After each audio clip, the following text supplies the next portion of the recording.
आज हम बात करेंगे उस संस्था की जिसे कभी भारत के जल विकास की रीढ़ कहा गया था और आज वो बन चुकी है राज्यों के बीच खींचतान का केंद्र। भाखड़ा ब्यास मैनेजमेंट बोर्ड यानी BBMB।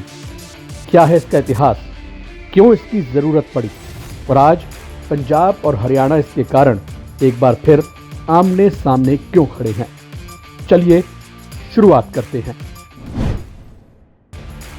आज़ादी के बाद देश में कृषि क्रांति, बिजली उत्पादन और सिंचाई व्यवस्था को मजबूत करने की तत्काल ज़रूरत थी। पंजाब और उत्तर भारत के बाकी इलाकों में बारिश और निर्भर खेती को सहारा देने के लिए भाखड़ा और ब्यास नदियों पर बड़े बांध बनाने की योजना बनी। ये नदियां हिमालय से निकलती थीं और पूरे उत्तर भारत को सींचने की ताकत रखती थी। इसीलिए सरकार ने तय किया कि इनका प्रबंधन एक केंद्रीय संस्था के हाथ में होना चाहिए ताकि सभी लाभार्थी राज्यों को बराबरी से पानी और बिजली मिल सके। सबसे पहले भाखड़ा मैनेजमेंट बोर्ड की स्थापना 1 अक्टूबर 1967 को हुई। बाद में जब ब्यास प्रोजेक्ट पौंग डैम सहित पूरा हुआ तो 1976 में इसे पुनर्गठित कर भाखड़ा ब्यास मैनेजमेंट बोर्ड यानी BBMB नाम दिया गया।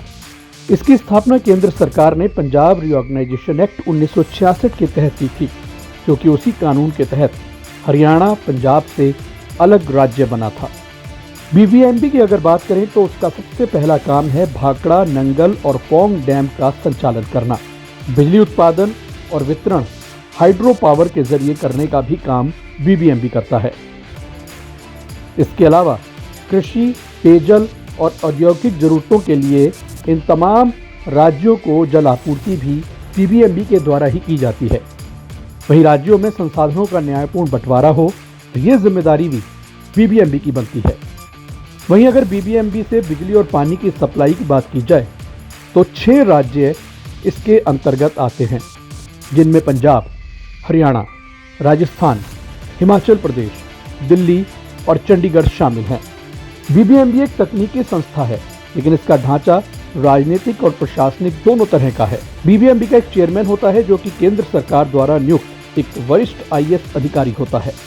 वहीं 3 तकनीकी विशेषज्ञ होते हैं जो कि ऑल टाइम मेंबर होते हैं, जिनमें पावर, इरिगेशन और फाइनेंस के ये तीनों मेंबर होते हैं। वहीं पार्ट टाइम मेंबर्स की अगर बात की जाए तो पंजाब, हरियाणा, राजस्थान, हिमाचल, दिल्ली और चंडीगढ़ की सरकारों द्वारा नामित प्रतिनिधि इसके पार्ट टाइम मेंबर होते हैं। वहीं इसका मुख्यालय चंडीगढ़ में है। अब सवाल बड़ा उठता है कि BBMB चर्चा में क्यों है। दरअसल पिछले कुछ दिनों से लगातार पंजाब और हरियाणा के बीच पानी को लेकर विवाद है।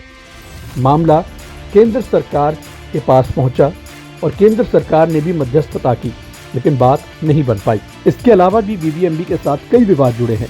अब आते हैं उस हिस्से पर जिस वजह से आज BBMB चर्चा में है। दरअसल पंजाब का प्रतिनिधित्व खत्म करने का मुद्दा 2022 से लगातार सुर्खियों में है। मार्च 2022 में केंद्र सरकार ने BBMB के 2 वरिष्ठ पदों पर गैर पंजाबी इंजीनियरों की नियुक्ति कर दी। पंजाब सरकार का आरोप था कि ये उसके अधिकार क्षेत्र में दखल है, क्योंकि भाखड़ा और पौंग बांध की जमीन पंजाब की है। ये नियुक्तियां दशकों पुरानी परंपरा को तोड़ती थी, जहां ये पोस्ट आमतौर पर पंजाब और हरियाणा से ही भरे जाते थे।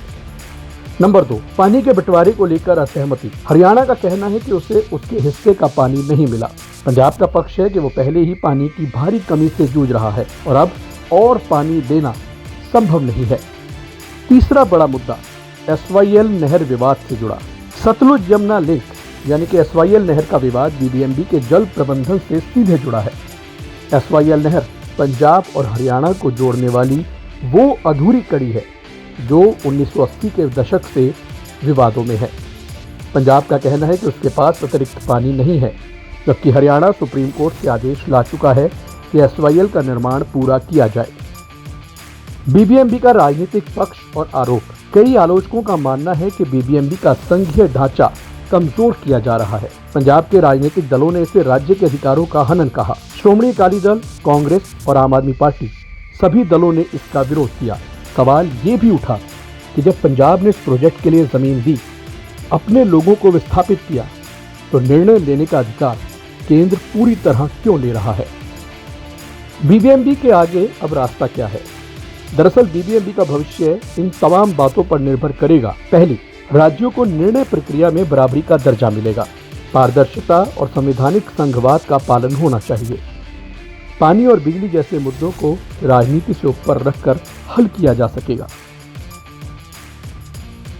पानी आज के भारत में सिर्फ एक संसाधन नहीं बल्कि संवेदनशील राजनीतिक मुद्दा बन चुका है। बीबीएमबी उसी राजनीति का केंद्र है जिसमें पंजाब, हरियाणा और केंद्र सरकार सभी की भूमिका है।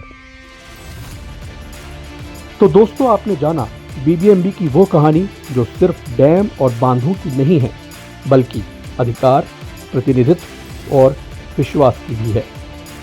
आप क्या सोचते हैं? क्या बीबीएमबी को तकनीकी संस्था ही रहना चाहिए या इसमें राज्यों का अधिक प्रभाव होना चाहिए? अपने विचार हमें ज़रूर कमेंट करें और इस वीडियो को शेयर करें और हमारे अगले एपिसोड के लिए लाइक और फॉलो का बटन ज़रूर दबाएं। धन्यवाद।